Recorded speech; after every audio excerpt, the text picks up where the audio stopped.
tome esta posta, bueno, no tengo ningún problema de que me pre- pregunten lo que quieran a la hora que sea, ir conversando, ir viendo. Yo estoy, aparte de todo esto, tratando de conseguir prótesis, la mayor cantidad de prótesis. Lo que no me queda todavía claro es cómo mandárselas.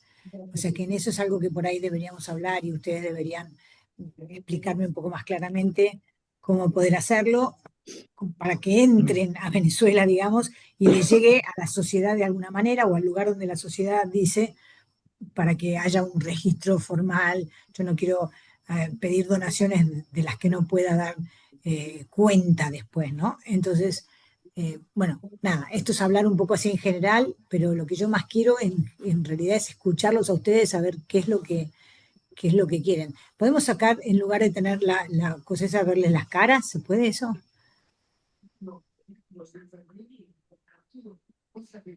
La doctora pregunta que si pueden abrir las cámaras, no sé si... Verlos, digo, porque estoy viendo como el flyer. Mm. No importa, sí. Alguien está compartiendo la pantalla esa del flyer. Gracias, encantada. Ya por aquí abrí mi pantalla, pero no sé si me ves porque voy a prender esto. ¿Es Sí, bien ahí te ahí? vemos, Vianney. Bien. Hola. Ah, Bueno, está, buenísimo, buenísimo, así nos vemos. Se dejó de verla. Sí. Yo Doc- necesitaría, no sé, que me contaran un poco qué es lo que necesitan, en qué puedo ayudar, y me imagino que a Federico le pasa un poco lo mismo, ¿no? A ver, desde dónde les resulta más útil a ustedes que nosotros les demos la expertise que podamos tener. Bueno, doctora, yo creo que una de las principales dudas e inquietudes que tenemos todos los fisiatras en Venezuela, y como digo, dentro de todo, gracias a Dios, no hemos tenido muchas experiencias previas en estos desastres naturales, en estas emergencias, em, es cómo actúa el médico fisiatra en la emergencia, ¿ok? Porque, bueno, estamos acostumbrados a ser prácticamente la última línea de atención donde manejamos la discapacidad, la lesión, la secuela de este paciente. Y ahora, bueno, con todo este acontecimiento que también, como mencioné, nos atrapa de alguna manera sin la preparación suficiente o con las dudas propias de todo esto, porque queremos estar allí, queremos apoyar, queremos atender, pero no tenemos muy claro cómo se hace todo, cómo se participa realmente en esta etapa, ¿no? Nosotros hemos tenido la oportunidad, y bueno, de conversar todos conjuntamente también con la OMS y la Organización Panamericana de Salud, y ellos hacen énfasis en el manejo de tres condiciones primordiales que por experiencia se sabe que se deben atender con prioridad, que son el manejo del María, ¿tú paciente, estás viendo el juego? Ay, bájamele ahí, María. el paciente amputado, el lesionado medular Gracias. y la lesión de nervio periférico. Y en ese sentido, pues nosotros los hemos contactado a ustedes. Gracias a Dios hemos tenido toda esta receptividad y voluntad de apoyarnos, así como otras sociedades científicas. Y bueno, o sea, que quizás podemos partir de eso, de hablar un poco de cómo es la participación del médico fisiatra en el manejo de la emergencia. Desde qué momento él debe estar allí presente, qué es lo que debe hacer, cuáles son sus sugerencias en base a toda su experiencia, que nos hablen un poco también de su experiencia, que la hemos conversado previamente vía telefónica y es sumamente valiosa.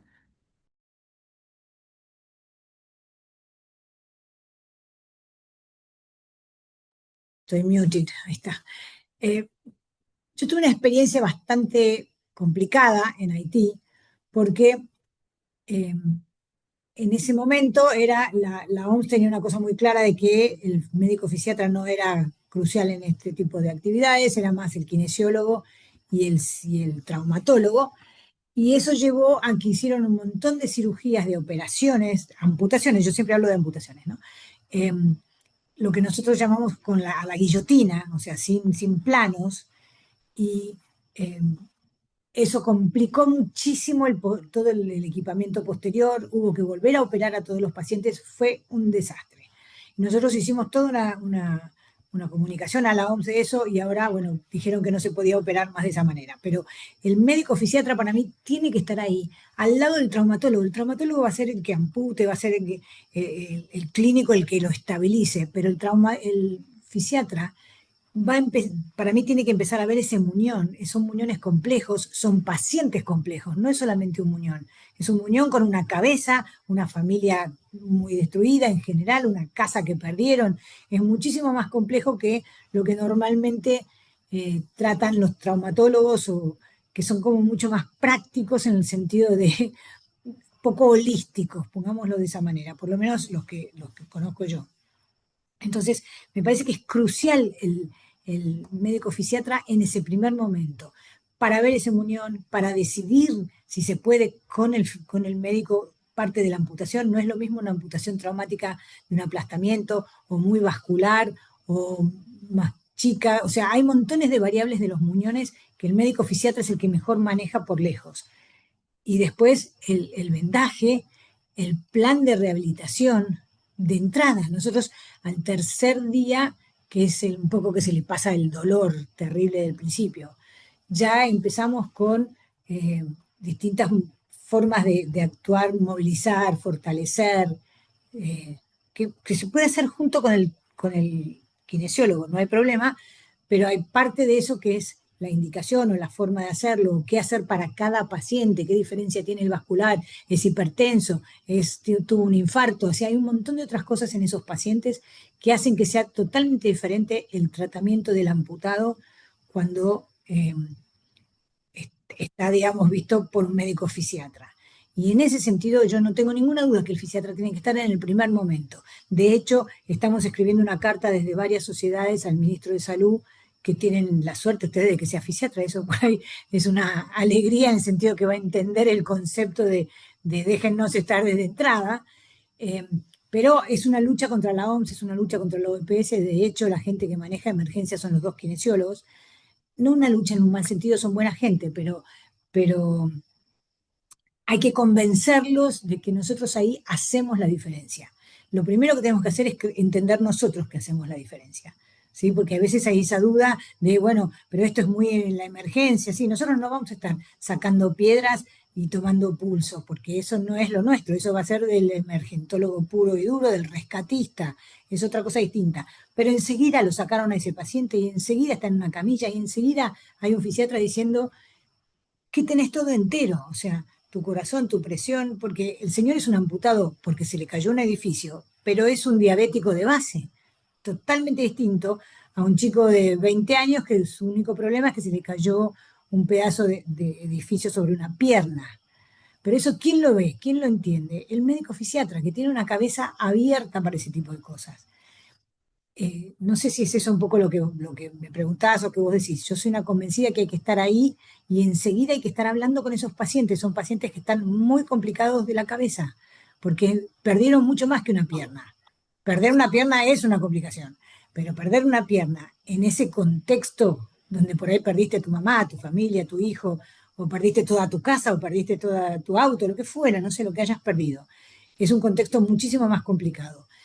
Y el fisiatra tiene esa capacidad como de sentarse, escuchar y hacer una visión holística de lo que está pasando. Y vos qué hacías y qué vas a crecer y vas a volver a poder hacerlo, vamos despacio, dejarlo que pregunte, voy a caminar, o sea, acompañarlo en sus preguntas, que nosotros en eso somos maravillosos y no nos damos cuenta la diferencia que hacemos con respecto al traumatólogo, otro de nada, nada, poné, te opero y caminás. Sí, bueno, con la lesión medular me imagino que Federico lo debe encontrar mucho más, porque te mandan los pacientes, no, no, me dijo el de terapia intensiva que viniera a hacer rehabilitación para que caminara, y el señor es un, qué sé yo, de cuatro. Sí, Y vos decís, bueno, yo, ¿quién no entendió nada? El paciente no entendió nada el médico. En ese sentido creo que hacemos mucha diferencia. No sé, Federico, si querés agregar algo. sí, bueno, hay alguien con la mano levantada, no sé si Ah, no lo veía, perdón. primero, sí me gustaría decir algo, por supuesto. Sí, Itamar, No sé, Tiene el micrófono apagado. No tengo o ¿cómo están, doctor Montero, doctor Esquiapacase? No tengo Hola. ningún problema en que haga su intervención, doctor. Si quiere, lo mío es más que todo presentar algunos casos que tenemos actualmente y a ver de pronto si esto sirve un poco para nutrir el conversatorio, Ok. ya que tengo algunas dudas con unos casos que tenemos de varios niños amputados. Pero por supuesto, adelante, doctor. Yo puedo esperar. No, yo estoy 100% de acuerdo con lo que Carolina dice. El médico fisiatra debe estar siempre desde el inicio de cualquier lesión. Es un componente elemental en la toma de decisiones, sobre todo de personas con el tipo de lesiones que nosotros vemos. Sin embargo, es difícil en este momento decirles a ustedes qué hacer porque no conozco el contexto.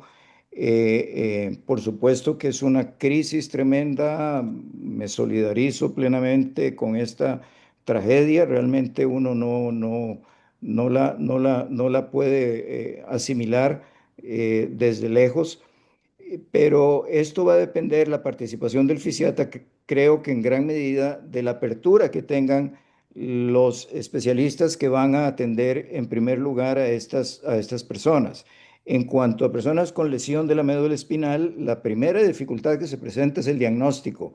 Muchas veces se hacen diagnósticos en estos momentos de emergencias, diagnósticos equivocados, y la tendencia a querer operar a todo el mundo pensando en que la cirugía de columna va a resolver el problema es en estos momentos una pérdida de tiempo. El paciente se ha demostrado a través de la historia de la atención de lesiones medulares que puede manejarse de forma conservadora, y en eso ustedes pueden perfectamente jugar un papel importante y comenzar a atender a personas con lesión de la médula espinal.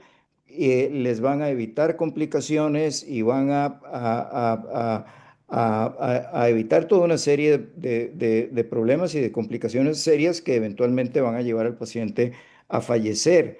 Entonces, esto, por supuesto, como digo, dependerá de esa interrelación que puede establecerse con el ortopeda, con el neurocirujano, etcétera, que siempre van a querer intervenir quirúrgicamente al paciente. Y si el paciente está, su estado general es adecuado, si no tiene complicaciones asociadas en ese momento, no hay urgencia de operarlo. Hay otras emergencias que los neurocirujanos y los ortopedas deberán atender, y que el fisiatra puede perfectamente hacerse cargo de una persona con una lesión medular desde el principio de la lesión. Y esto va obviamente a tener mejores resultados. Pero, como les digo, esa es mi opinión. Los errores que se han cometido han sido documentados a través de publicaciones. La ISCOS, que es la International Spinal Cord Society, que es la sociedad a la cual la Asociación Latinoamericana y Caribe de la Médula Espinal está afiliada. Nosotros somos la sociedad afiliada para la región. La ISCOS tiene una amplia experiencia en la atención de emergencias, siempre han estado presentes, han estado participando incluso en la actual guerra de Ucrania y Rusia, y hay personas específicas que han estado ahí presentes en los momentos en que ocurre la catástrofe natural. De modo que el recurso está, ya yo les he puesto a ustedes en contacto con la ISCOS, hemos tenido respuesta de parte del presidente, que es el doctor James Middleton de Australia. Eh, y bueno, el asunto es cómo comenzar a coordinar y a obtener el apoyo real de parte de ellos. ¿Cómo? Como a ustedes mejor les parezca, a través de webinars, a través de sistemas de educación. Igual podemos aportarles enlaces, ya yo he enviado algunos, material educativo, contactos con gente que ha tenido experiencia en desastres naturales. hay una persona que tiene al parecer preparada un webinar para fisioterapeutas en situaciones de emergencias que también nos lo pusieron a la disposición. Yo puedo contactar a esa persona y comenzar a coordinar ese tipo de acciones. De modo que hay mucho que ofrecer, pero me parece que sí tenemos que ordenar y coordinar un poco las acciones para que podamos darles efectividad y no perder tiempo. Eh, Buenas noches. Tenemos algunas preguntas en el chat. No sé, Itamar, ¿quieres hacer tu intervención ahorita para responder las preguntas? Bueno, mi inquietud un poco es la siguiente. No tenemos ahora, sé que hay muchas preguntas por contestar en cuanto a cuál es el contexto actual. Nosotros no tenemos actualmente manejo números estadísticos de cuántas personas pudieran estar afectadas. Yo puedo hablar desde un punto de vista, yo soy Itamar Hernández, déjame presentarme, soy médico fisiatra, trabajo en una clínica privada en la ciudad, una de las principales clínicas de Caracas, y hemos recibido casos complicados. Hemos recibido casos, y para explicar un poco el contexto para la doctora Esquiapacase, hemos recibido casos que nos han llegado luego de mínimo de 16 horas de aplastamiento. Hemos recibido casos en donde se han hecho amputaciones in situ. Tenemos el caso de un niño de 6 años que fue amputado dentro de los escombros por un cuerpo médico, llegó para confección de muñón, por ejemplo, y la mayoría de estos casos han llegado a tratarlos con el ABC, que es básicamente inicialmente tratar el síndrome de aplastamiento, tratar la rhabdomiolisis, la mayoría ha necesitado de diálisis y ahora muchos de ellos están estabilizados y está ocurriendo un problema, no un problema, pero creo que hay como mucho interés de muchas personas de ayudar y están tratando como de ya empezar a hacernos como, han acudido a mí como para decirme qué vamos a necesitar, doctor, qué tipo de prótesis vamos a necesitar, cuánto las traemos, cuánto debe ser la ayuda. Hemos recibido tanto de particulares como de entes privados, ¿ok? Los pacientes que tenemos ahorita hospitalizados, el de menor edad amputado tiene básicamente tiene 6 años y la persona amputada que tiene mayor edad tiene 27 años. Tenemos aproximadamente tenemos 7 pacientes amputados, tanto de miembro superior como de miembro inferior, en varios niveles, algunas transradiales, otras supracondilias, tenemos unas transtibiales que ya se han ido estabilizando. Ahora, un poco mi pregunta es, en estas fases de emergencia, muchos de ellos no tienen, como dice la doctora Esquiapacase, no tienen en este momento, en el momento del alta, pues me imagino que varios de ellos van a tener que ir a un refugio o van a tener que ir a casa a un familiar donde ellos ni siquiera saben a dónde van a llegar. Entonces, estamos tratando de que ellos salgan con la mayor cantidad de dispositivos de asistencia posibles, porque no sabemos realmente cuál va a ser la coordinación del Estado para atender a estas personas posteriormente. No sé si eso se lo vivieron en Haití, pero tenemos muchas interrogantes sobre qué va a pasar después de que estos pacientes los demos de alta. ¿Okay? ¿Qué hemos estado haciendo hasta ahora? Se han estado haciendo las curas de fasciotomía, se han estado haciendo, ya muchos de estos pacientes han sido manejados al punto de vista de dolor, control de miembros fantasma, etcétera. Estamos trabajando con una doctora que es anestesiólogo especialista en dolor, que es algólogo, y la realidad es que, bueno, algunos de ellos van a salir con silla de ruedas, pero ahora el problema es qué va a pasar posteriormente, porque entiendo que se empezarán a aplicar políticas, pero quisiéramos saber cómo nosotros, como fisiatras, podemos empezar a hacer, yo por mi parte lo que he hecho es un censo, tratando de censar a estos pacientes, y posteriormente tengo muchísimas dudas de cómo los voy a manejar de aquí en adelante porque voy a perder el seguimiento de ellos. Entonces, mi pregunta, doctora Esquiapacase, en estos casos, dándote este pequeño resumen, sé que me puedes hacer más preguntas con respecto a estos casos si quieres en particular, pero quisiera un poco tu orientación, porque creo que mucha gente quiere ayudar, pero ahorita no es un tema de enviar dinero.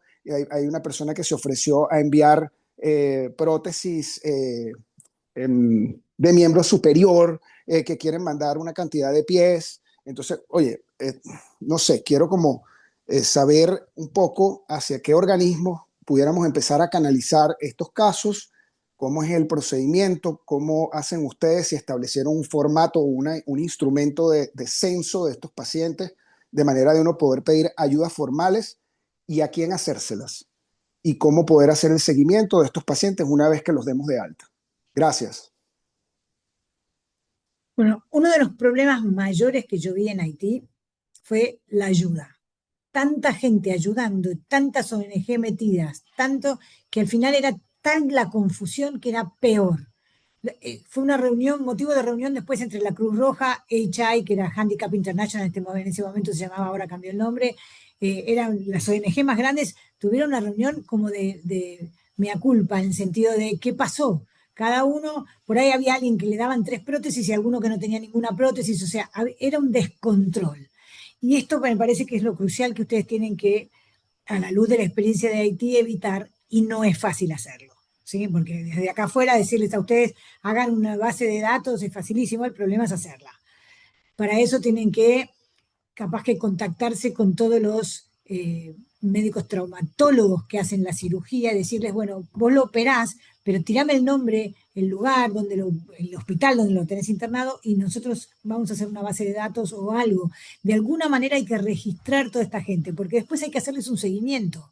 Porque ahora todos te regalan todo, y estamos todos acá solidarios, y después las cosas cambian, ¿sí? Y los pacientes siguen siendo amputados de por vida, siguen con todas las complicaciones de por vida, pero no tienen el apoyo que le diste de entrada. Entonces, para mí lo primero que hay que hacer es una base de datos de los hospitales donde está, juntar, no sé, un mail o un teléfono, lo que tengan, un nombre, un apellido, un mail, un teléfono, una foto, algo que sea una base de datos, no te digo una gran base de datos, pero que puedas tener acceso a volver a encontrar a esas personas con cierta lógica. Después, para mí hay que tener como alguna planilla o en la cabeza o lo que fuera, donde vos vas a mirar qué fue la causa de amputación. ¿Sí? Acá va a ser la gran mayoría aplastamiento, pero por ahí va a haber amputados que eran amputados de antes o que eran diabéticos, o sea, la causa de amputación. El nivel, todo esto tiene que estar registrado en algún lado, una planilla básica, nivel, sobre rodilla, bajo rodilla, derecho, izquierdo.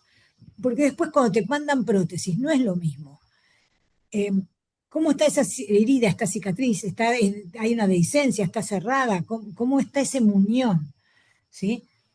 Con 4 palabras, porque nadie pretende que sean residentes de esas historias clínicas que les hacemos hacer en los hospitales. Esto es rápido, pero hay que tener un poco de toda esa idea. El dolor, ¿cómo es el dolor? La gente ya empieza a hablar de dolor fantasma. Cuando recién te amputan, el dolor no puede ser nunca fantasma, porque el dolor fantasma es un dolor posterior, es un dolor de una polineuropatía posterior, por decirlo de alguna manera, es un dolor neuropráctico. No es el dolor de ahí es el dolor que te cortó la pierna, es un dolor quirúrgico, un dolor del aplastamiento, un dolor de muchísimas otras cosas, pero hay que ver cómo se trata, porque no, yo no sé en Venezuela cómo es, pero en Buenos Aires vos decís dolor y te dan pregabalina, no importa si te duele la cabeza, el pie o qué te duela. Y hay que evitar eso, porque hay que dar lo que hay que dar para cada caso, porque hay que hacer un diagnóstico, porque esto no deja de ser otra cosa más que una enfermedad médica. Después, habría que poner 2 minutos. ¿Tiene rango de movimiento? Porque hemos visto fracturas, yo he visto en Haití, fracturas terribles de rodilla. Y le hacen una amputación bajo rodilla. Entonces tenés un amputado bajo rodilla con una rodilla que no flexiona. Complicaste la cosa en lugar de arreglarla. Pero ahí faltó el fisiatra que dijera, no, che, si no tiene flexoextensión, o al cirujano, mirá, dale flexoextensión, hace algo, no sé, pero una indicación médica que justificara, y si no, anda sobre rodilla. Yo soy, pero súper bajo rodilla, o sea, para mí, todo lo que pueda salvar una rodilla hay que hacerlo, pero no más, pero tiene que ser una rodilla que funcione, porque si no es como salvarle la rodilla al monumento. Entonces, este tipo de cosas son las que necesitan la cabeza para mí de un fisiatra. Después, si tiene comorbilidades, porque el señor ahí es un señor traumático puro, sobre un infartado de hace 2 meses, diabético, que tiene una polineuropatía, no sé, o sea, el señor tiene comorbilidades, tiene enfermedades, hay que consignarlas. te repito de nuevo, para mí en este tipo de emergencia es 4 palabras, es una planilla de 4 palabras, pero esas 4 palabras te van a dar una vista de ese paciente y después en el seguimiento vas a tener contra qué operar, digamos. O sea, este era el infartado, bueno, está bien, entonces no lo hagamos hacer tanta rehabilitación, no, tanta kinesiología tan fuerte, hagamos una cosa como para infartado amputado, que no es lo mismo que 23 años amputado que salta en una sola pierna. Y para mí, por supuesto, la parte psicológica, la parte cognitiva en estos casos ayuda, es importante consignarlo un poco porque hay una alteración mucho más grande que la pierna, que es lo que decíamos antes, y también los objetivos y las expectativas del paciente en ese momento y en el tiempo. Y eso tiene que ir cambiando. Al principio están todos enojados, están todos asustados, no van a poder caminar, se quieren morir todos. Pero después uno tiene que poder seguir eso, porque eso es lo que te va a dar que pasada la emergencia, pasado todo el día, todo el lío así que te nubla todas las sensibilidades, ese paciente está yendo por el buen camino. Lo vas a poder ver porque sabes que los objetivos van mejorando, las expectativas van mejorando, va saliendo de ese enojo terrible o de ese dolor terrible en el que está y se va poniendo en algún otro lugar. Pero tenés que, porque la memoria no te va a alcanzar, esto va a ser un aluvión de pacientes amputados en algún momento. Y después, bueno, una vez que ya tenés todo hecha esa idea, empezás a hacer las cosas más fisiátricas puras, el control del dolor, que a mí me parece buenísimo que lo hagan con un anestesista, pero el fisiatra puede controlar el dolor de un dolor traumático y puede posteriormente hacer un buen diagnóstico diferencial de un dolor de un neuroma, de un dolor a fantasma o de un dolor de lo que fuera. Esa es una parte que tiene que hacer el médico fisiatra para mí. Y por supuesto ver la herida, la piel, toda esa parte, porque el cirujano tiene una velocidad diferente, necesita amputar, hacer millones de cosas, porque no es amputar solamente, es fractura, otra fractura, o sea, en este tipo de cosas los traumatólogos la verdad que están a full haciendo cirugías. Entonces ahí tiene que estar para mí el fisiatra, donde te dice a ver cómo está la herida, a ver qué pasa con esa piel, le hacemos un vendaje, cuidado las contracturas, no dejes la pierna doblada todo el día hoy, porque después no la vas a estirar. Entonces nosotros mismos permitimos que hubiera un problema que después nos complica equiparlo. Entonces después tenés que tener al kinesiólogo haciendo la flexo para que vuelva a tener los 180 grados, que no funciona la mitad más una de las veces. Entonces bajo anestesia, bueno, te complicaste.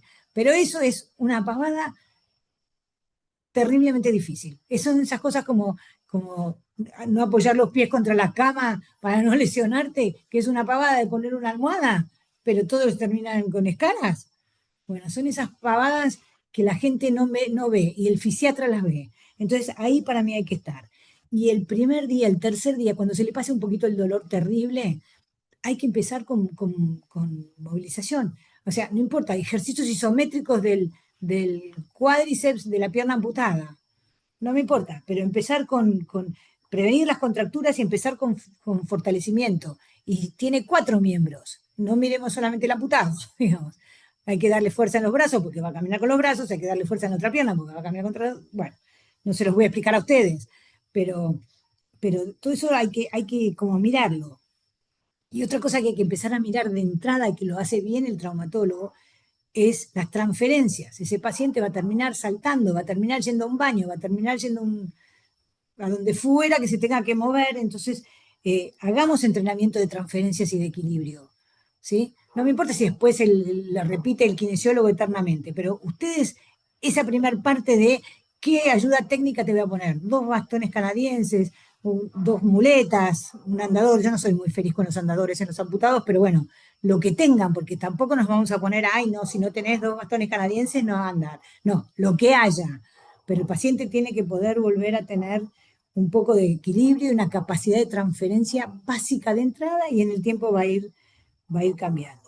Y por supuesto todo esto va a ir junto con la indicación y la prescripción de la prótesis, que vos vas a empezar a pensar qué le va a servir, de qué trabaja, qué hace, le vas a empezar a escuchar, porque la gran diferencia entre, para mí, el buen prescriptor y el más prescriptor es la escucha. No, te falta la pierna derecha bajo rodilla, vení que te pongo eso. No, ¿qué haces? Nadás, jardinería, trepás, ¿sí? en el principio no importa, pero la prótesis que le vas a poner, después le va a tener que servir para eso, porque el señor vive en medio de la montaña y le pusiste un pie que no tiene ningún tipo de adaptabilidad al terreno de parejo. Entonces, cuando empezás a pensar en indicación protésica y entrenamiento, tenés que tener una idea de la persona entera para que lo que le pongas le sirva ahora y le sirva en el mediano y largo plazo. Porque tampoco va a haber plata para que en el mediano y largo plazo le pongamos todas prótesis nuevas a la gente con otra cosa. Esto es una realidad también de países, ya ni siquiera solo ustedes con el problema este, en general, todos los países latinoamericanos tienen problemas para conseguir prótesis más baratas. Y por supuesto, bueno, no vamos a hablar de reeducación de la marcha, terapia ocupacional, después empiezan las cosas donde ya es más lejos. Pero esa primera parte para mí es crucial. No sé si más o menos te contesta eso. Itamar, ¿tienes otra pregunta? Que te veo la mano alzada. Disculpa, no le he bajado. Iba a contestarle a la doctora, bueno, darle las gracias por esta respuesta tan buena. Eh, sí, por supuesto que considero que estos pacientes, bueno, tenemos que planificarlos en base a fases. A mí me preocupa un poco el después, el seguimiento. Quisiera como, ya que estamos aquí miembros de la sociedad, en base a estos casos, que ya aquí está Yolimar también, que los he visto con Yolimar en la clínica, los hemos ido censando, pero básicamente esa era mi inquietud de cómo crear un instrumento nosotros donde podamos ir registrando a estos pacientes y ver cómo nosotros nos articulamos como especialidad para que estos pacientes no se pierdan y posteriormente nosotros poder canalizar las ayudas necesarias que que ellos van a necesitar, porque muchos de ellos o van a sitios que no necesariamente es Caracas. Entonces, claro, están siento también que el problema de la ayuda más bien está como entorpeciendo el trabajo porque todo el mundo quiere ayudar y yo más bien me he sentido abrumado, más por la ayuda que por, ¿sabes? Eh, que por cosas que sean bien puntuales que ayuden. Hay demasiada gente ayudando. De hecho, si les digo algo, a veces las habitaciones están llenas de cosas, les han llenado las habitaciones a estos niños a punta de cosas que después no sé ni siquiera cómo se las van a llevar de allí, porque no tienen un lugar a donde ir. Entonces, este, y, y bueno, creo que en parte la información que quería de la doctora Esquiapacase, que ha trabajado en desastres naturales como en el de Haití, era básicamente esto, si existía algún instrumento. Ya nos contestó de que, bueno, de que estos pacientes hay que irlos censando, Ana. Tenemos que hacer un instrumento nuestro para que estos pacientes no se pierdan, para hacerles un buen seguimiento, apoyarnos de los especialistas nuestros como la doctora Ana Cardoso, que está en el ortopédico y los que están manejando prótesis en el país. Y porque muchos de estos pacientes también van a ser reubicados, no necesariamente en una zona urbana.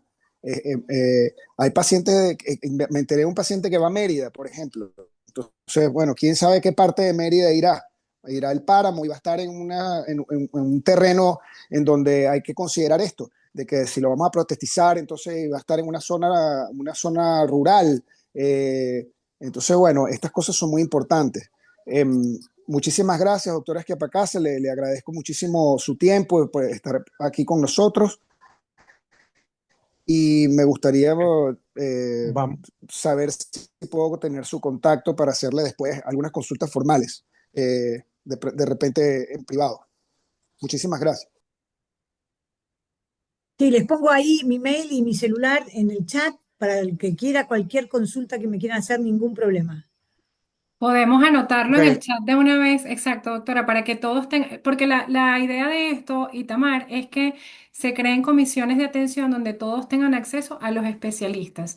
Ya de por sí la doctora está integrada en un chat de una actividad de unos emprendedores en la confección de órtesis y prótesis con la modalidad de impresión 3D.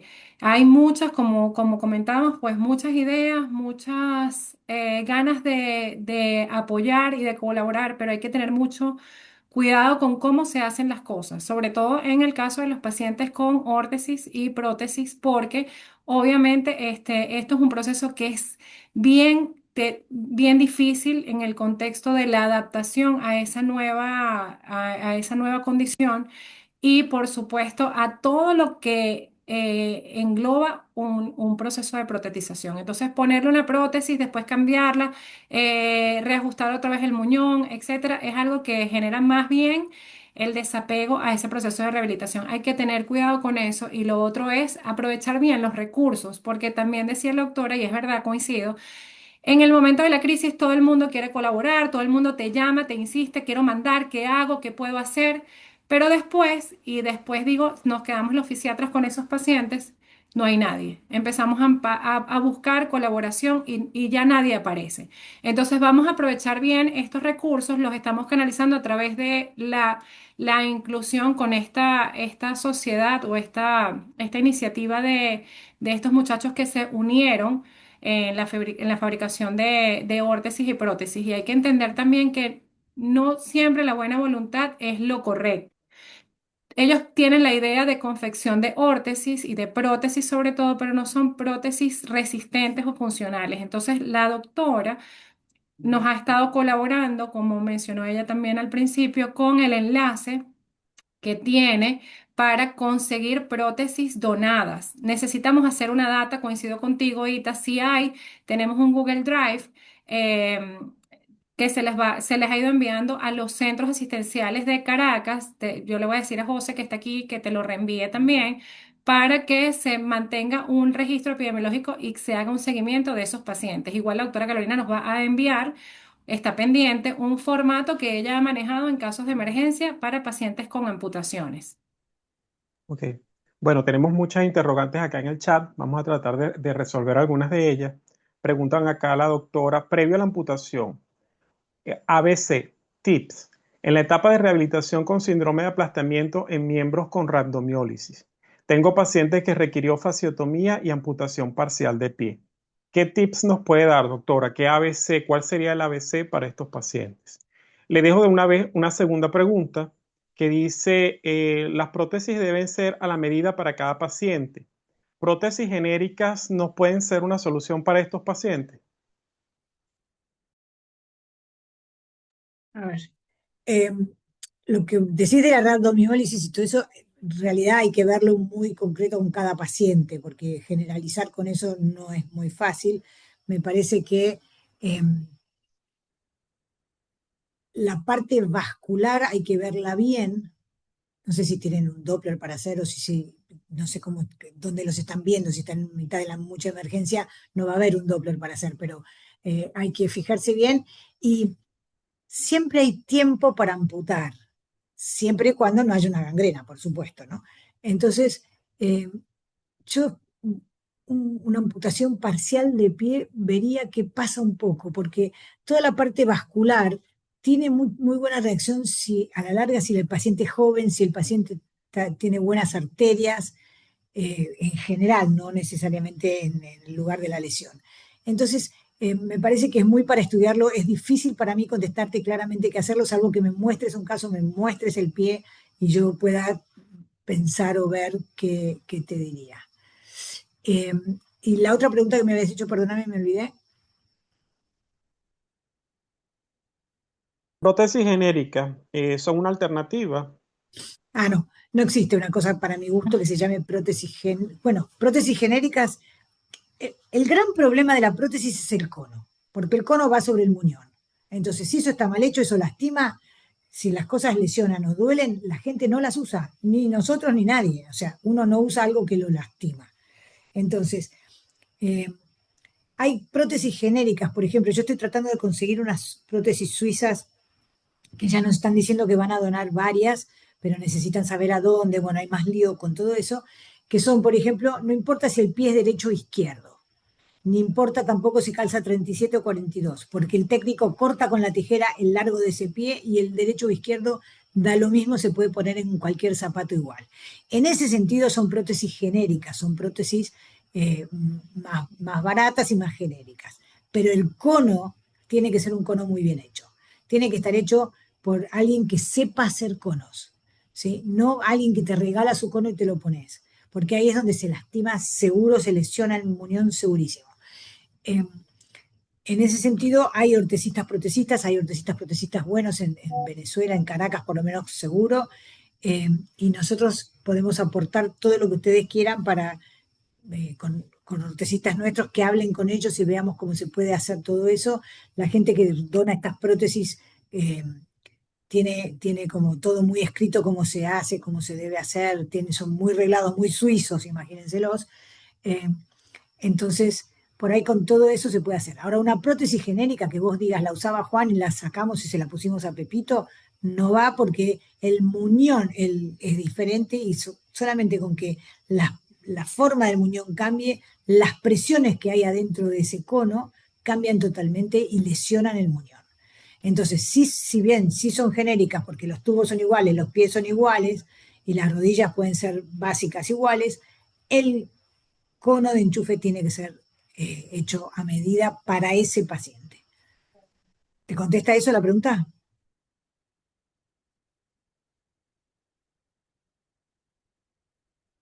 Sí, gracias, doctora. Bueno, estoy leyendo las preguntas del chat. No sé si la persona que le hizo la pregunta se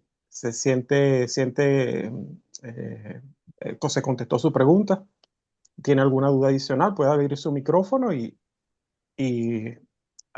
aclarar las dudas.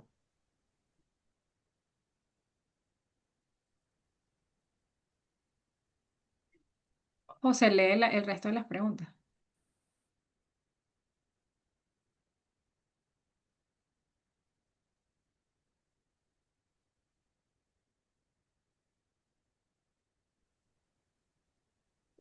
Hay criterios para protetizar y para el tipo de amputación y de las condiciones del paciente se decide el tipo de prótesis.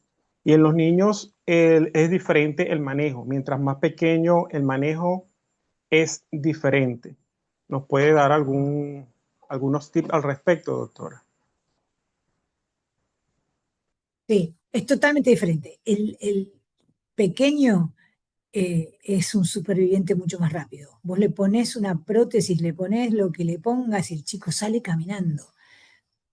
Con una biomecánica horrible, despatarrado, lo que ustedes quieran, pero el chico sale caminando. El adulto hay que convencerlo, entrenarlo, correrlo del lugar del enojo.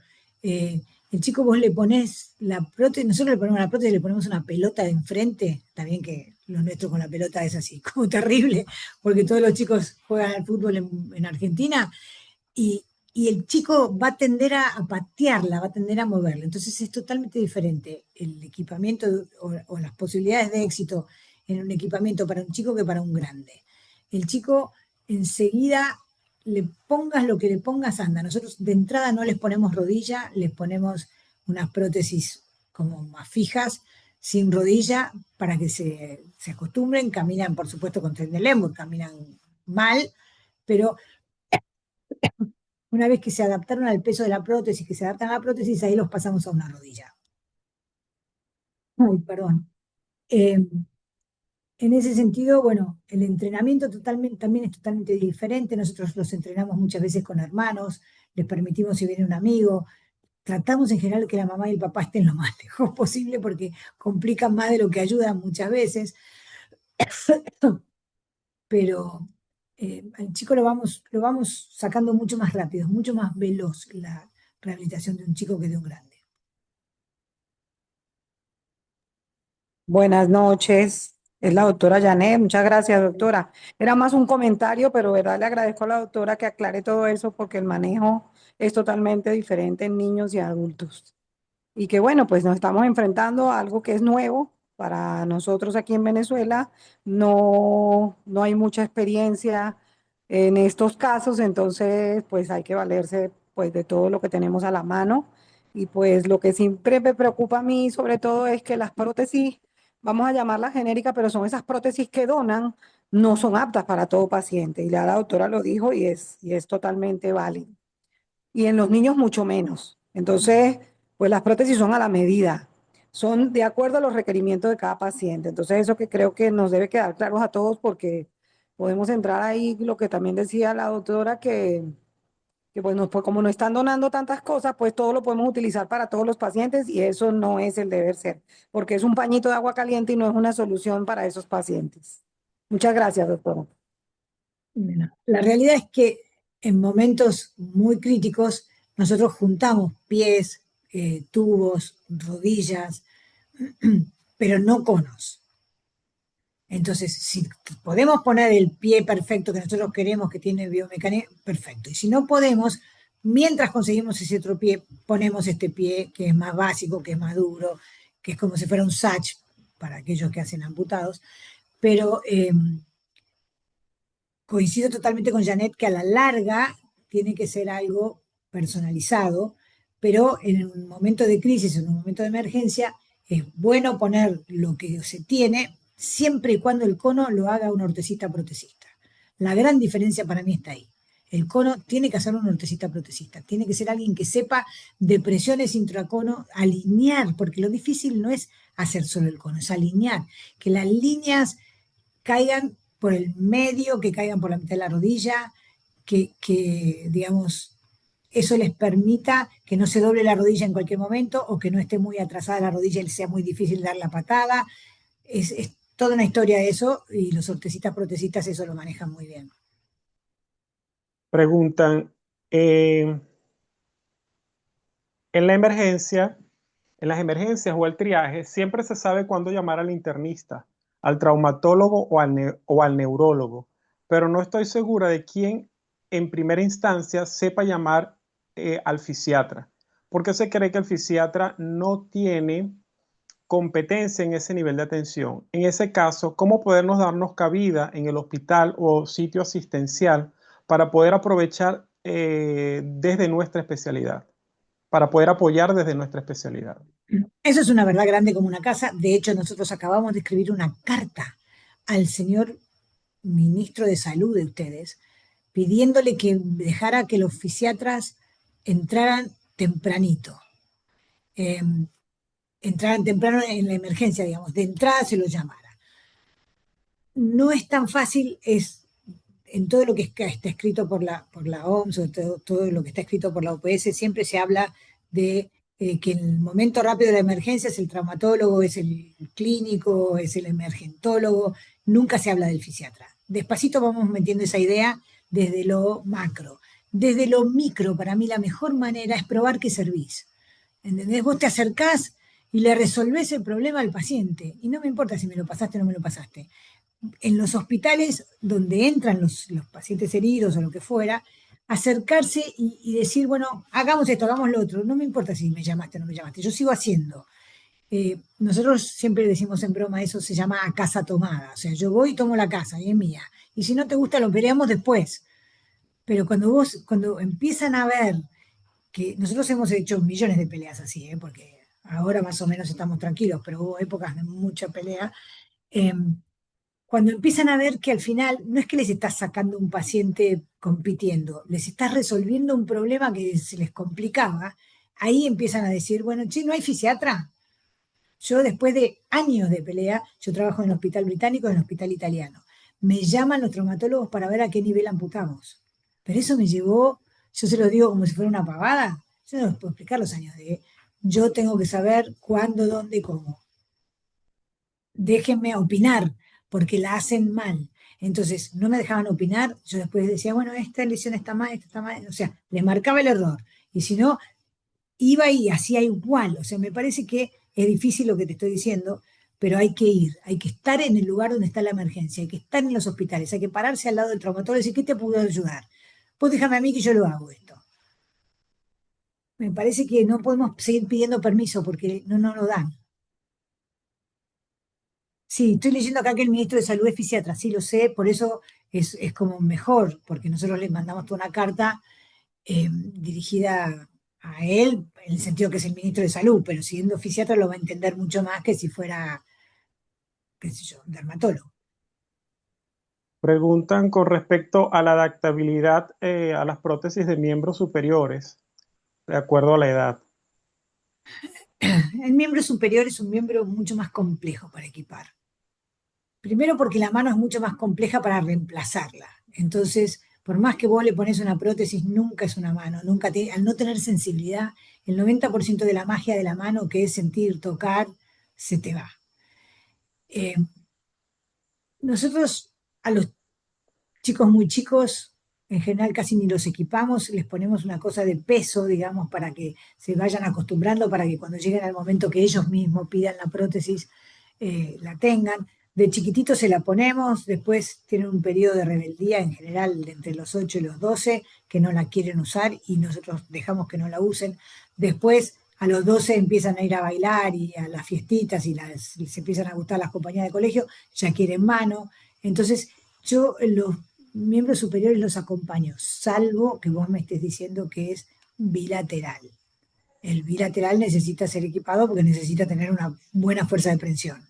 En una de las dos manos tiene que tener muy buena fuerza de prensión. Ahora, el paciente que tiene una muy buena mano de un lado y la otra no tanto, yo lo dejaría tranquilo, correr, esperaría. No sería un paciente que me volvería loca para equipar en medio de una crisis de emergencia como están ustedes ahora.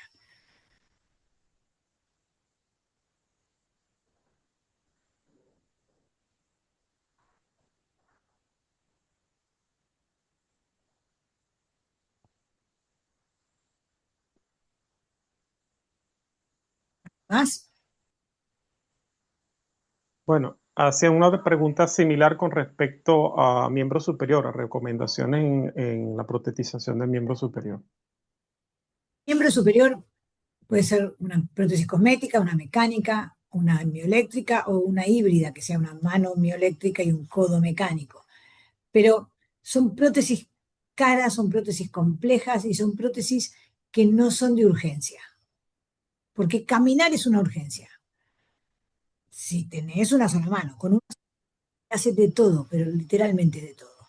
Bueno, eso digo yo y me rompí la mano este verano y después dije, nunca más le voy a decir a un paciente amputado mío que puede hacer de todo con una sola mano porque yo era una inútil. Pero supongo que con el tiempo te entrena un buen terapista ocupacional y lográs mover todo, lográs hacer todo. Y lo otro te cansa, te pesa, no es para emergencia.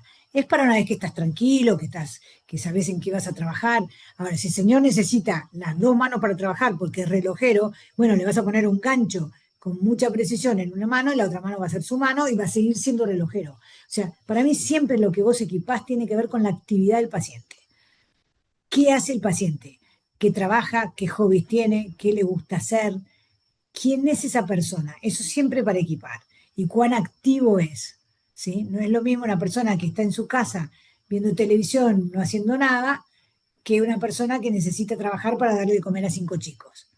Entonces, me parece que siempre hay que escuchar al paciente. Eso para mí es lo que yo te digo, que en la protesización no es la prótesis, sino la escucha lo que hace la diferencia. Pero miembro superior, en la crisis que estamos hablando, no estoy hablando en general yo equipo a todos los gente de miembro superior, no estoy diciendo eso. Pero hoy yo buscaría más la prótesis de miembro inferior que la de miembro superior. ¿Cuál es el momento idóneo para la adaptación de la prótesis? ¿Superior, inferior o cualquiera? Inferior, inferior. Nosotros los equipamos a los 20 días. Yo cuando prescribo una prótesis en Buenos Aires, ahora no estoy hablando de emergencia, yo pongo un cono definitivo y 2 conos intermedios, porque yo sé que ese muñón se va a reducir, se va a achicar, y entonces lo hago de un material mucho más barato, lo tiro, le pongo el otro, lo tiro, lo pongo el otro, y ya después de 2 conos o 3 conos ya no se achica más, y queda el cono definitivo que sea un buen cono. Pero nosotros los equipamos enseguida. Cuanto antes se equipa el paciente, menos se deprime, menos se complica el resto de las articulaciones y los músculos que se pierden. Sobre todo, bueno, nosotros tenemos mucho paciente diabético, entonces dejas en una silla de rueda un paciente de 75 años, diabético, y la silla se los come, les come el músculo. Entonces, para mí tiene que ser rápido esto, tiene que ser pronto. Por supuesto, no sé, tenés que conseguir la prótesis, que debes conseguir, bueno, yo te estoy hablando en Argentina en un momento tranquilo, no te estoy hablando necesariamente de este momento, pero si ustedes lo pueden protesizar a los 20, nosotros decimos 20, 25 días, que es el tiempo en que está cicatrizado, por supuesto, siempre que cuando el muñón esté cerrado, esté bien. Ahí ya se le puede colocar la prótesis y pueden cargar perfectamente, porque en realidad las cargas no son nunca sobre la herida, son o sobre el isquion o sobre la rótula. Los lugares de carga son los lugares que anatómicamente vienen de carga de fábrica, o sea, donde te sentás, donde te arrodillás, donde te parás. Bueno, esa era la siguiente pregunta. ¿Cómo sabemos cuándo el muñón está listo para colocar una prótesis? El muñón está siempre listo. Vos después tenés que ir adaptándolo, o sea, siempre listo. Tiene que estar cerrado, tiene que estar bien, lo vendás para mantenerle el volumen. Nosotros le pedimos que se venden todo el tiempo, 24 horas vendados. Se sacan para bañarse, únicamente se lo vuelven a poner, porque es una manera de mantenerles el volumen fijo, ¿sí? Eh, y los vamos rellenando con mallas tubulares de la de los yesos, a medida que se va achicando el muñón y le va quedando grande la prótesis, pero eso es un problema económico, no podemos estar tirando conos cada vez que se le achica un poco. Entonces lo vamos rellenando, rellenando, rellenando. Cuando llega a 8 o 10 medias, nosotros ya decimos medio en broma entre nosotros que ese cono es una cacerola. Cuando es una cacerola es difícil de mover, se empieza a complicar la estabilidad de ese paciente y las presiones cambian totalmente adentro del cono. Entonces, en ese momento nosotros le pedimos el cambio de cono, eso pasa 2 o 3 veces y ya queda el cono definitivo, es cuando para nosotros no tuvimos que agregarle una media por lo menos por 1 mes y medio, 2.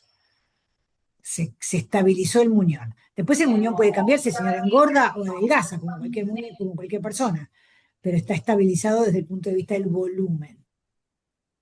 Preguntan, en relación a ese tiempo de espera, ¿hay alguna consideración adicional tomando en cuenta el contexto de rhabdomiólisis, síndromes compartimentales, etcétera? Sí, por supuesto. No, no es la misma velocidad, no es lo mismo nada, pero eso lo tenés que ir viendo mm, paso a paso, digamos, porque eh, no lo vas a cargar ahí, pero sí lo vas a estresar y forzar. Entonces tiene que tener arterias que lo banquen. Esto es como crucial. Si las arterias no te permiten, no te bancan, vas a complicar ese muñón en 1 minuto.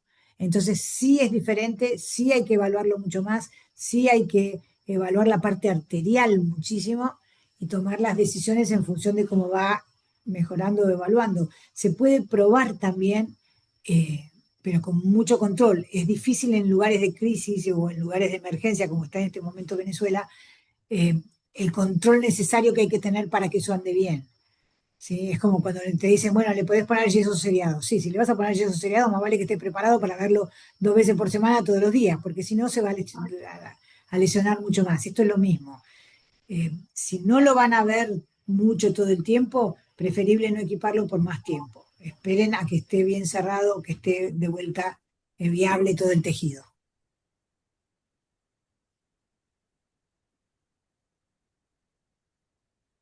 Preguntan, en cuanto a lesiones de nervios periféricos, ¿cuál es su experiencia, doctora? Y una pregunta corta, dice, no escuché muy bien el material para rellenar el espacio cuando el muñón ya va adelgazando. ¿Puede repetir esto? Disculpe. Sí. El material es irrelevante, digamos, pueden poner cualquiera. Nosotros ponemos lo que nosotros llamamos malla tubular, que es lo que pones sobre la piel antes de hacerle el yeso. Pero eso porque lo tenemos en los hospitales fáciles. Podría ser cualquier otro material que a veces mangas de camisetas cerradas les hemos puesto a los pacientes que cosan la camiseta, la manga corta de la camiseta y se pongan eso. Es algo que rellene el espacio que se va quedando cuando se achica el muñón. Porque si no rellenas ese espacio, es como si usaras un zapato de payaso. En el tiempo caminás y las presiones te lesionan el pie seguro, lo mismo que te lesionan el muñón seguro. Y en cuanto a las lesiones del nervio periférico del amputado, ¿estás hablando? ¿O como una entidad en sí misma? Bueno, no especifican, la pregunta dice exactamente así. En cuanto a lesiones de nervios periféricos, ¿cuál es su experiencia, doctora? Miércoles. No, yo no tengo mucha experiencia de lesión de nervio periférico, tengo mucho más experiencia de polineuropatías en pie diabético, digamos, pero no como una lesión. Así que por ahí eso debe de haber gente que sepa más que yo. Yo no manejo mucho lesión de nervio periférico, sacando, bueno, por supuesto, si hay una caída de antepié, le ponemos una ortesis o lo que todos van a saber, pero no es mi especialidad para nada, prefiero no hablar de lo que no sé tanto. Hay Y una solicitud en salas de hace rato que es la doctora Mónica Luciani. Adelante, Mónica.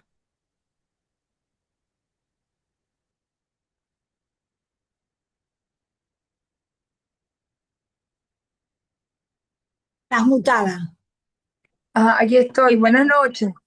Muchísimas gracias, doctora, y el doctor también Montero, por realmente esto es una gran ayuda para todos nosotros, ¿no? En este momento, que aunque uno de alguna manera aprendió algo de prótesis en el posgrado y prescribe una que otra prótesis, porque tampoco es una práctica normal que uno haya realizado después de como especialista, es una realidad que tenemos actualmente la cantidad de amputados que han venido aumentando posterior a la tragedia, ¿no? Eh, una pregunta rapidito, yo estoy en el Hospital Domingo Luciani y bueno, tenemos una cantidad importante de niños, igual de adultos. No hay muchísimos amputados, pero sí hay, por ejemplo, en el Pérez Carreño sí sé que hay más, después el doctor Adelis cualquier cosa está aquí nos lo corrobora, pero mi pregunta es la siguiente. Una vez usted comentó que lo ideal es que a los 20 días ya el paciente pueda tener su prótesis. En estos casos, que como uniendo un poco mi pregunta con lo que comentó anteriormente el doctor Itamar, que con respecto a la importancia de la base de datos que tenemos en este momento, que una vez que el paciente no necesariamente venga, por ejemplo, 20 días hospitalizado o tiene un día, de repente el otro tiene 5 días, uno puede tener una primera abordaje o una primera aproximación y digamos el problema, entre comillas, es que no sabemos cuál va a ser el paradero de la persona posterior a, porque muchos no tienen vivienda, sobre todo los niños. Muchos ya incluso hay organizaciones que se están preparando para recibir a los niños que quedaron sin sus padres. Entonces, una recomendación, ahorita escuchándola, pienso yo, pero si usted tiene alguna experiencia, y me imagino que como comentó la doctora Ana Pereira, se hará algún tipo de instrumento. Tenemos que, o sea, lo ideal, por ejemplo, en estos casos es dar la medida que podamos mientras esté hospitalizado, de manejo del vendaje, del muñón, sus ejercicios, etcétera, y tener el contacto para poder estar citando o tenerle el seguimiento a ese paciente que nos lo lleven una vez que le den de alta al servicio formal para poderle prescribir la prótesis. Porque no es un seguimiento que pudiéramos tener un poco, digamos, objetivo porque no sabemos qué va a pasar con ese paciente después, una vez que salga del alta del hospital. Porque, por ejemplo, en el caso de nosotros, el hospital está trabajando como una gran emergencia gigante. O sea, todo el hospital está abocado a la atención de las víctimas del sismo. Y no hay consultas, no hay más nada, pero, o sea, lo que a mí realmente, bueno, se me ocurre es tener los teléfonos y los contactos al máximo de estos pacientes, sobre todo los niños, una vez dados de alta para poder realmente hacer la prescripción de la prótesis, porque no lo sé si realmente sea viable poder garantizar que, por ejemplo, el niño salga con su prótesis. Realmente no lo creo. De repente nosotros lo que pudiéramos es proponerle o que puede ser más fácil, porque también estoy tratando de como de canalizar cómo podía uno canalizar las ayudas de una manera más efectiva. De repente que toda esta gente que quiera ayudar, que empiece donando muletas, andaderas, bastones, como para ayudar un poco a esa salida del paciente del hospital. Estoy hablando de la parte pública, ¿no? Más o menos. Salir un poquito, que salga al menos con algún aditamento, digo yo, dependiendo del tipo de amputación que tenga, y ya posteriormente sí planificar la prescripción de la prótesis. Cuénteme qué considera usted, porque eso no, o sea, lo que quiero es tratar de ver cómo puedo yo en medio de este caos canalizar algo de tiempo o algo de estructura que me permita a mí mantener como ese seguimiento con el paciente. Es lo que no sé cómo organizarlo. Y Esa es gracias. una de las complicaciones mayores que hay en todo esto. Y a veces hay que buscar las cosas más simples, como por ejemplo un Excel, porque cuando uno se pone muy complejo, después finalmente no lo logra. Un Excel, un Drive y que todos los hospitales escriban en ese mismo Excel el nombre, el apellido, las columnas que ustedes quieran. 5 cosas, porque si les ponen muchas cosas para escribir no lo hacen. Nombre, apellido, un teléfono, un mail y bajo rodilla derecho. Listo, no mucho más que eso, porque cuando complicás y complejizás las cosas, la gente no tiene tiempo, no tiene ganas, no tiene cabeza en medio de toda una crisis para hacerlo. Entonces tiene que ser lo más básico posible. Y por supuesto no tengas ninguna duda que la gran mayoría no van a salir con prótesis a los 20 días. La teoría divina, la práctica es la práctica. Entonces, nosotros a veces hemos hecho yeso nosotros mismos, los médicos fisiatras, los conos en yeso, y le hemos puesto palitos de muletas y un regatón, y con eso les hemos hecho una prótesis sobre rodilla, para horror de todos los traumatólogos, de todos los ortesistas, protecistas, que con todo derecho del mundo te dicen, no tiene rodilla, biomecánicamente hablando, lo haces caminar como ensegadora, o sea, un desastre. Pero el señor está parado y caminando, y vuelve a su casa o a trabajar o a lo que fuera. Entonces, en momentos de crisis la imaginación es válida. Nosotros también al bajo rodilla le hacíamos el cono, nosotros los mismos fisiatras, con yeso, y después comprábamos como unos aceros largos, los doblábamos en una morsa y le poníamos un pedalín del embrague del Peugeot en ese momento, que yo te digo era bastante más chica, y con eso salían caminando. ¿Esto no es una buena solución? No, pero es una solución.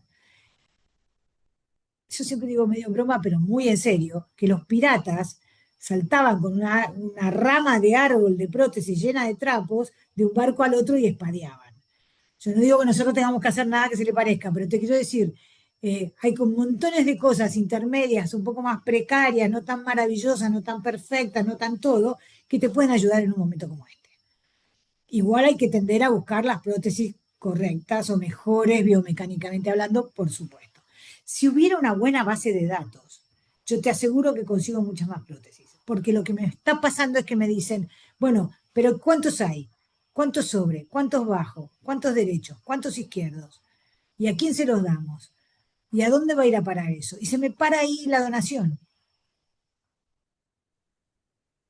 Cuanto más datos tengamos, más fácil va a ser que nosotros movamos la gente que a la larga te mueve grande, que son europeos, que son yanquis, que son, digamos, que tienen plata para donar, porque yo puedo traerte 3 prótesis de Buenos Aires, pero después me van a agarrar en Buenos Aires y me van a decir, ¿qué te pasa que acá no hay nadie tampoco? Sí, en ese punto es importante que todos entonces demos uso a las plataformas de Drive que se están enviando. Mónica, tú estás en uno de los chats de manejo de prótesis y órtesis y vamos a complementar entonces eso para tener un registro epidemiológico y poder pedir, bueno, ni siquiera con una data oficial porque no lo manejamos, pero sí lo más cercano que podamos a eso. Preguntan, ¿se protetiza aún en presencia de dolor de miembro fantasma? Sí, se protetiza igual habiendo descartado que no sea un neuroma, porque el neuroma es lo que duele cuando protetizás, porque lo apretás contra el muñón, contra la prótesis. El miembro fantasma puede doler tirado en la cama sin hacer nada. O sea, no es directamente proporcional a tener prótesis o no. Se protetiza, pero después el paciente usa o no usa la prótesis en función de su propio dolor. Una cosa es que yo diga, te doy la prótesis igual, y otra cosa es que me diga, me quema, y yo te diga, usarlo igual, que me importa que te queme. No pasa. ¿Sí? Entonces el dolor fantasma es una complicación, tiene 1,5 millones de tratamientos, y yo siempre digo lo mismo en medicina, con las cosas que tienen mucho tratamiento es que ninguno sirve, porque si no tiene uno solo y ese anda. A nadie se le va a ocurrir no dar un antibiótico frente a una infección. Cuando vos empezás a hacer el coso del espejo y el golpeteo y la pregabalina y el 18 tratamientos, no hay ninguno que esté validado realmente. Pero a alguno le funciona a cada uno, entonces bueno, también es válido. Yo siempre digo lo mismo, muchos se van caminando hasta Luján y el agua bendita los cura, y me parece bien. Hay que respetar lo que a cada uno le haga bien, pero el dolor fantasma es un dolor complejo que no indica que no se protetice. Porque aparte por ahí están caminando perfecto todo el día y de repente a la noche les duele un montón sin la prótesis. Se protetiza igual y después se lo va manejando como se puede. Es complejo. Preguntan si ha tenido experiencia con las prótesis de extremidad superior que se están imprimiendo, que se están haciendo con impresora 3D, pensando que pueda ser una opción de donación. A mí no me gustan mucho las prótesis miembro superior de 3D, porque no tienen fuerza de prensión. Y la realidad que para mí lo que necesitas es función, porque cuando vos sacás la sensibilidad de la mano y tampoco le das una función, no le das una prensión fuerte, ¿qué ganaste? Chico chico, por ahí se acostumbra y tienen colores y le ponen, qué sé yo, un personaje Mickey Mouse, por decirlo. Entonces es casi hasta dentro de una cosa de un juego. Eso se puso muy de moda en algún momento. Eh, a mí, personalmente, yo he visto montones de pacientes y a la larga todos terminan queriendo la prótesis fuerte, la prótesis que hace palanca y que les permite trabajar. Pero puede ser un intermedio válido en cierto momento y en ciertas circunstancias.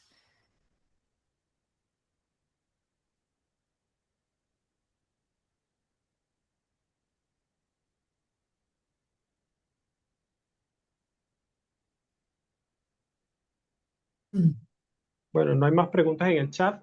No sé si alguien quiere hacer algún comentario adicional, alguna pregunta directa a la doctora. Pueden abrir su micrófono y aclarar su inquietud.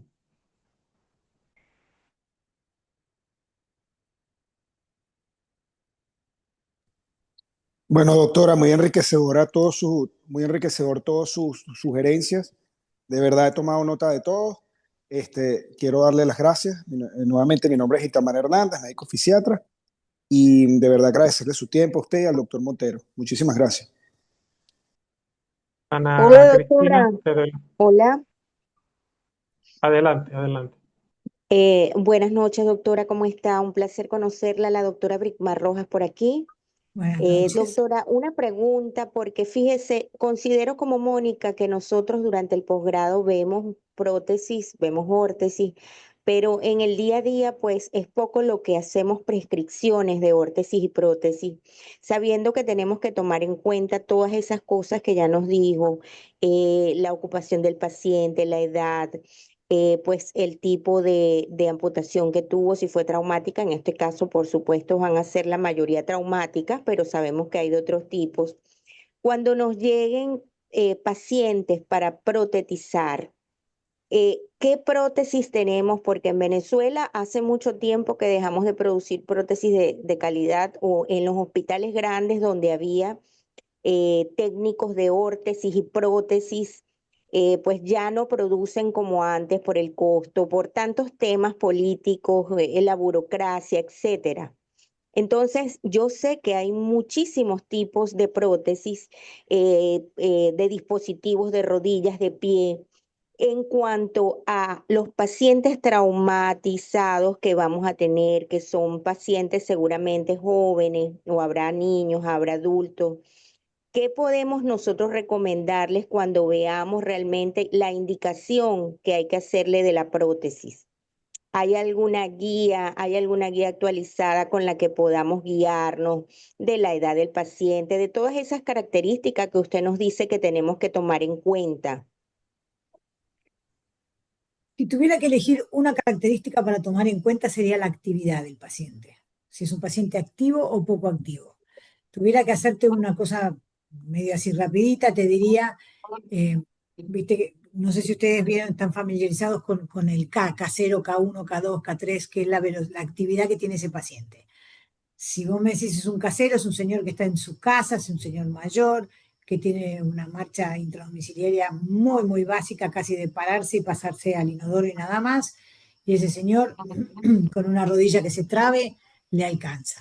Si es un K1, que ya tiene una marcha domiciliaria un poco más grande o llega hasta bajar hasta el auto para subirse para ir a visitar al nieto, bueno, ese señor una autobloqueante, una rodilla que cuando le carga peso se bloquea y lo ayuda. Si empieza en K2, K3, ya entonces puedes tener, hay más variedades de rodillas, las más baratas y lógicas van a ser las policéntricas. Si no, ya también tenés la 3R60, la 3R80, hay millones. Rodillas ahí al por mayor. Pero te estoy diciendo una cosa genérica como para entender qué usar con cada tipo de paciente.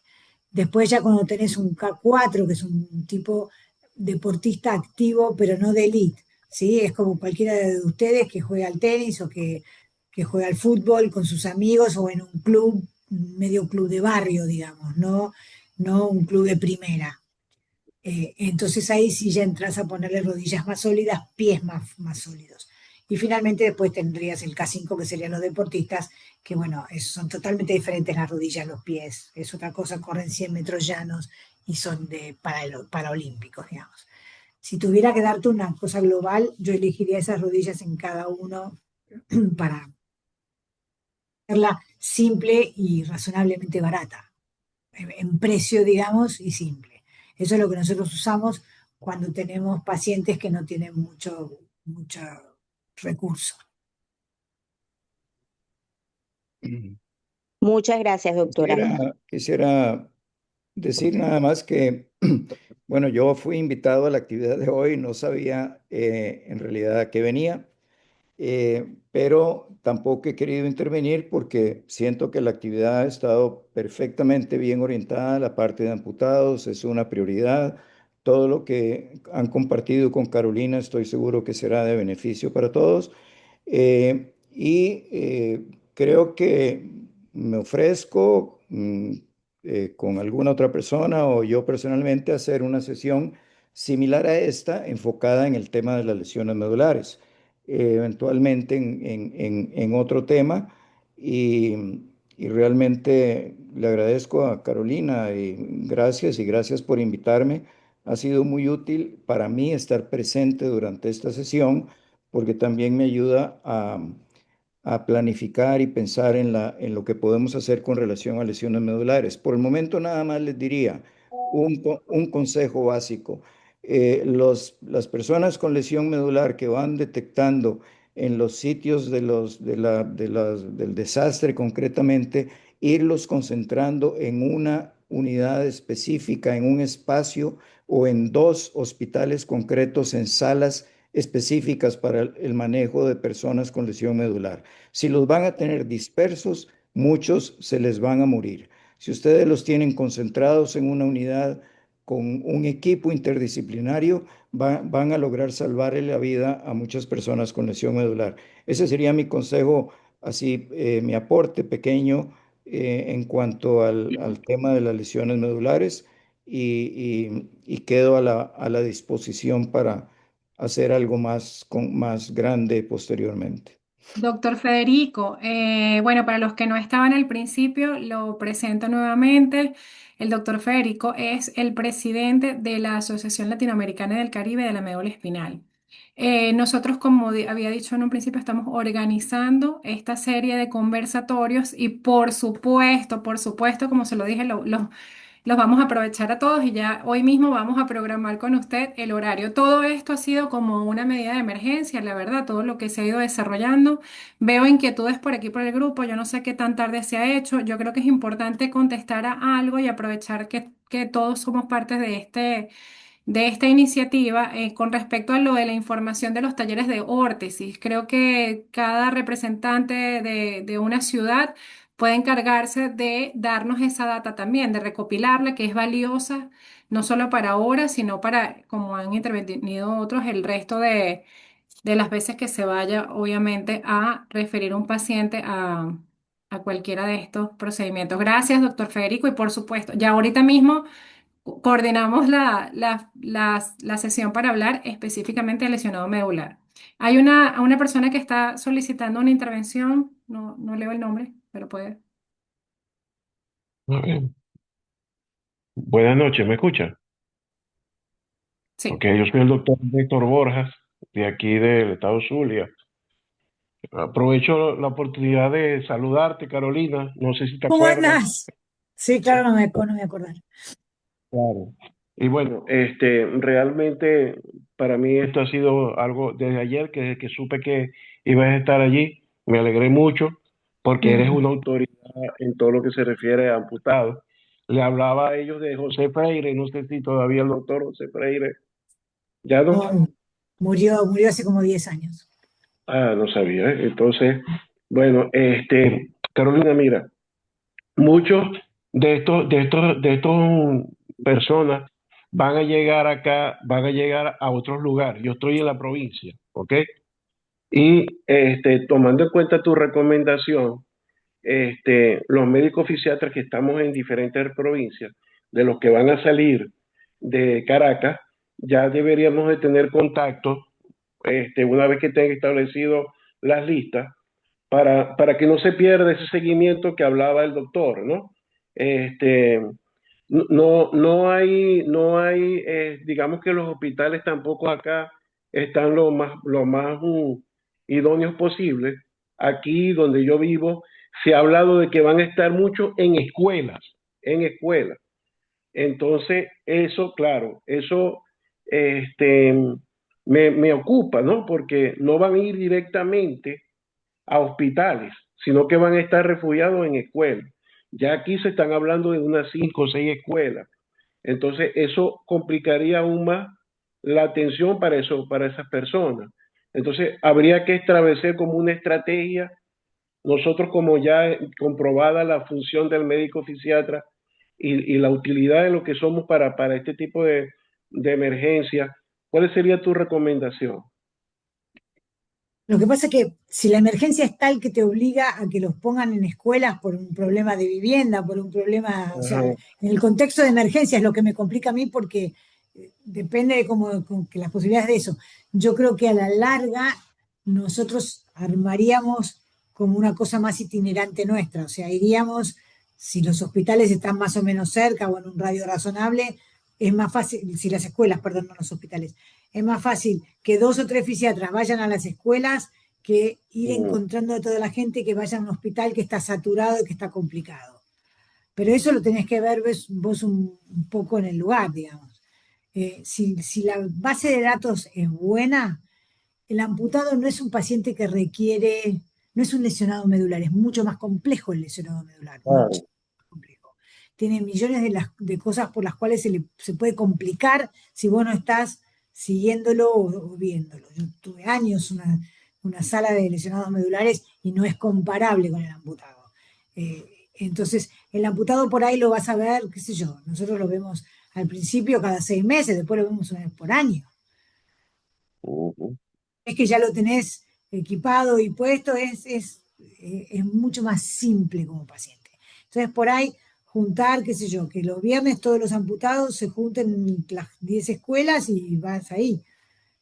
O sea, me parece que tienen que simplificar la cosa del traslado de la gente, porque van a Ok. estar ustedes con hospitales saturados y la gente con poca posibilidad de traslado, porque ya es amputado por sí mismo.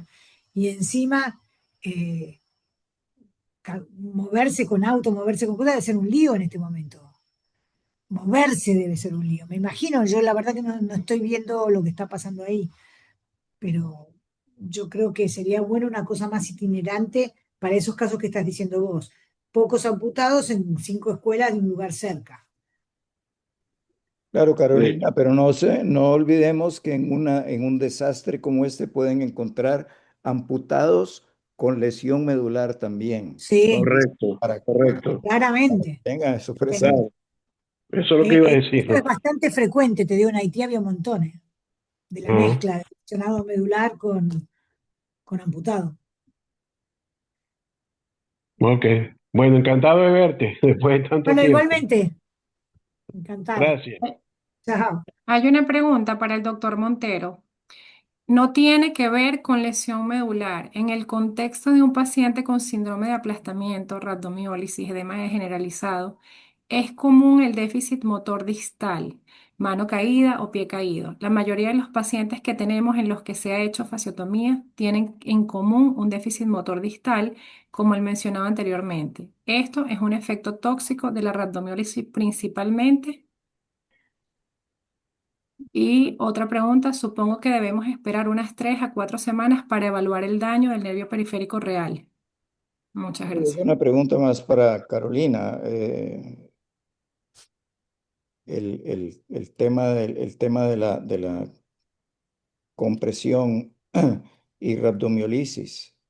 ¿Se refiere a pacientes amputados o a pacientes sin amputación? Ita, Yo creo que el efecto tóxico de la rhabdomiolisis es muy importante. Me parece que eso es lo que yo les decía antes, que hay que esperar a ver la evolución de eso, porque la caída del antepié o la caída de la mano inicial es fácilmente tratable por nosotros porque le pones una ortesis o le pones algo que le mantenga en 90, se la va sacando todo el tiempo para ver que si recupera o no, a ver si es estamos hablando si no tenés para hacerle un electromiograma o si no tenés para hacer las cosas con las cuales vos sabrías qué problema real tiene ese nervio periférico, ¿no? Hay una gran parte de ese efecto inicial que es tóxico y que se mejora. Eso es lo que yo en algún momento en alguna otra pregunta había contestado. Yo esperaría, porque por supuesto haría la fasciotomía, toda la parte clínica, toda la parte quirúrgica, pero después, antes de una amputación total, vería qué se recupera, qué no se recupera, porque hay evoluciones muy diferentes en las rhabdomiolisis y sobre todo en toda la parte del nervio periférico. Pero bueno, mucho más, no es un área donde yo sea muy experta.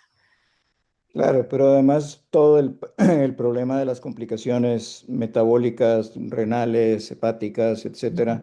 Entonces dependerá del nivel, pero no es infrecuente, sobre todo de una persona que ha permanecido mucho tiempo eh, bajo escombros o con una lesión que ha evolucionado durante varios días.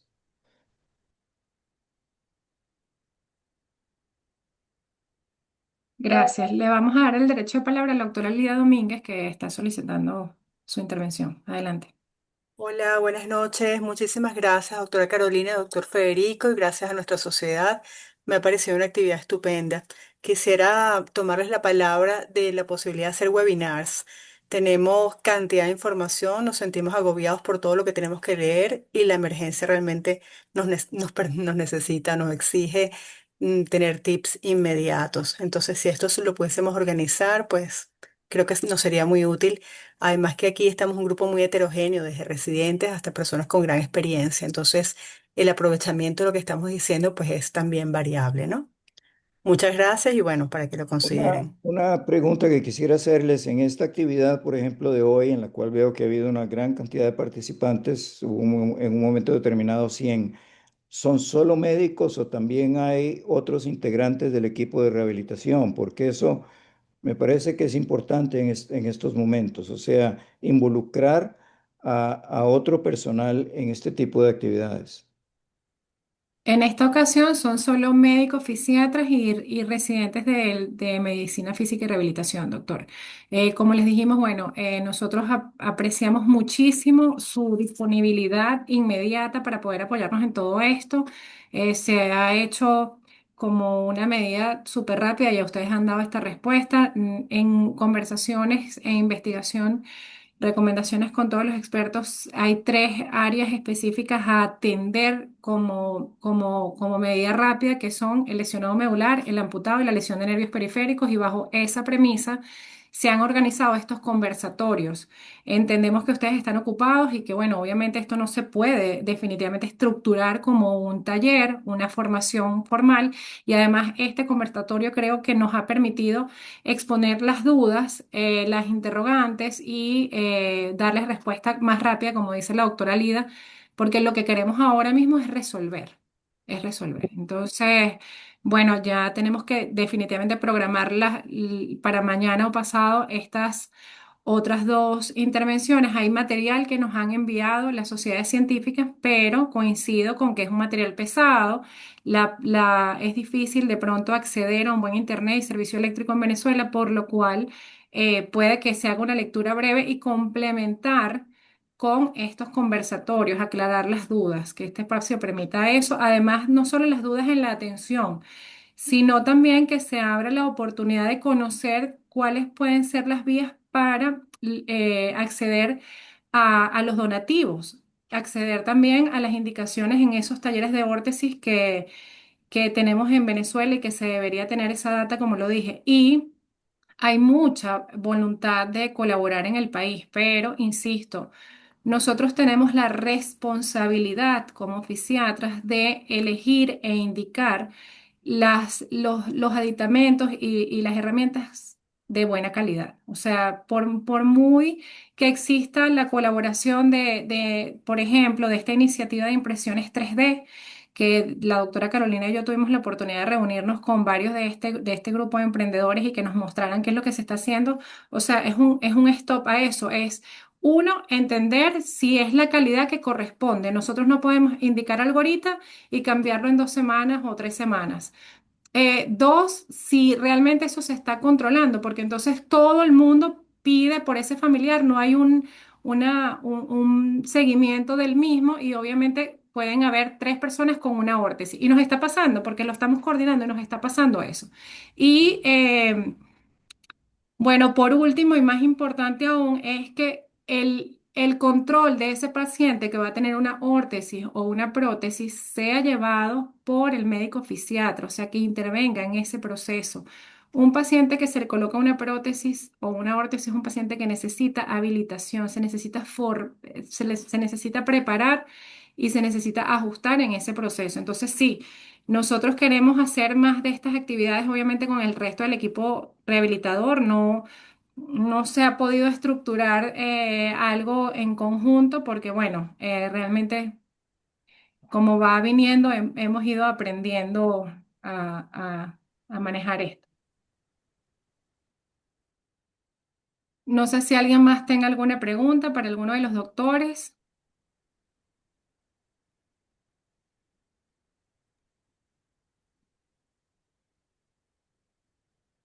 ¿Alguna intervención?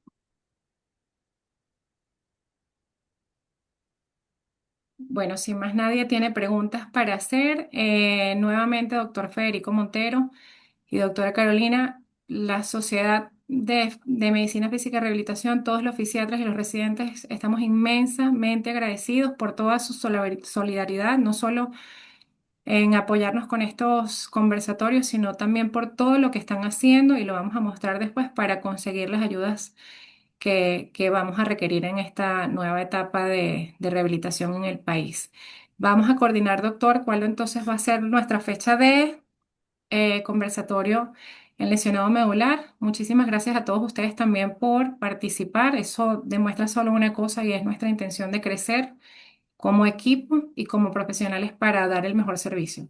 Felicidades a ustedes y a usted, doctora, que realmente están haciendo una tarea patriótica, solidaria, humanitaria, ejemplar.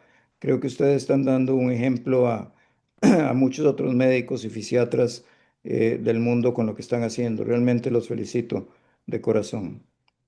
Gracias, doctor. Gracias. Muchísimas gracias a ustedes por haberme invitado y mi admiración, porque realmente ustedes están manejando un momento complejísimo, complicadísimo, y lo hacen con tanta paz y tanta calma y tan bien que los admiro. La verdad, lo que necesiten, estoy, no tengo problema, que me escriban con casos concretos cuando ustedes quieran, estoy. Doctor Federico, por cierto, antes de irse, no sé si usted quiera colocar de una vez su correo electrónico para que lo puedan contactar en casos de emergencia o alguna Claro que inquietud. sí. Puede usar el chat antes de que se vayan los Sí. participantes.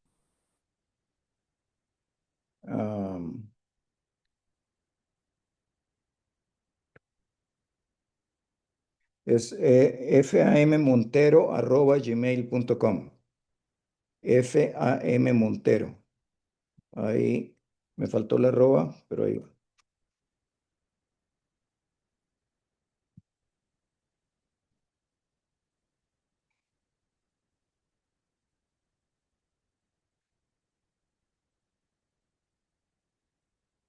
Bueno, muchísimas gracias a todos. Dios los bendiga. Nos vemos pronto. Hasta luego, nos vemos.